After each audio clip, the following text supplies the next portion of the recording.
Il y a très longtemps, dans un village reculé de l'Afrique de l'Ouest, se dressait un immense baobab au centre du village.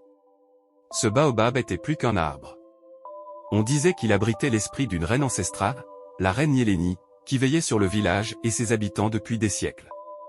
Selon la légende, Nyéléni avait offert sa vie pour protéger le village d'une terrible sécheresse, et depuis, son esprit résidait dans le baobab sacré, procurant abondance et prospérité à tous. Chaque année, les villageois organisaient une cérémonie pour honorer Nyéléni, lui offrant des fleurs, des fruits, et des danses. Mais il était strictement interdit de toucher le baobab sans permission, car cela pouvait réveiller la colère de la reine. Parmi les jeunes du village, il y avait Kojo, un garçon aventureux et curieux. Il entendait souvent parler de la puissance de la reine Nyéléni et les mystères du baobab.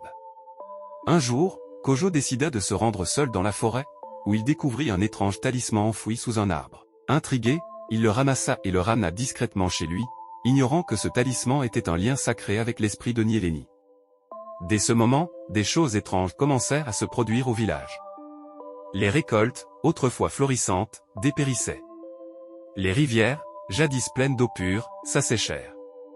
Et surtout, les enfants du village tombèrent malades sans raison apparente.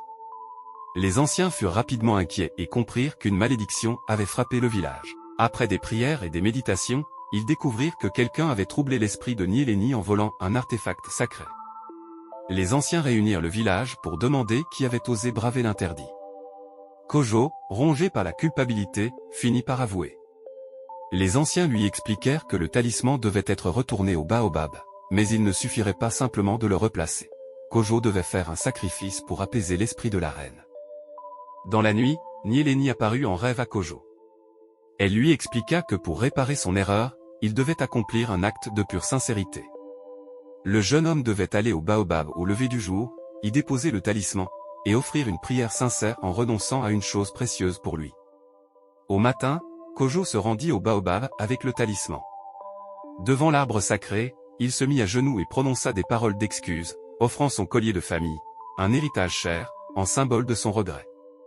Soudain, un souffle léger parcourut l'arbre, et l'atmosphère redevint paisible. Les villageois, réunis pour observer, sentirent un profond apaisement, et le baobab sembla se dresser avec plus de majesté. Dès ce jour, le village retrouva sa prospérité, et Kojo devint un jeune homme respecté pour son acte de courage. Il fut choisi comme gardien des traditions, veillant avec sagesse sur le baobab sacré et racontant aux nouvelles générations l'histoire de la reine Nyéléni, leur rappelant de toujours respecter les liens sacrés avec les ancêtres.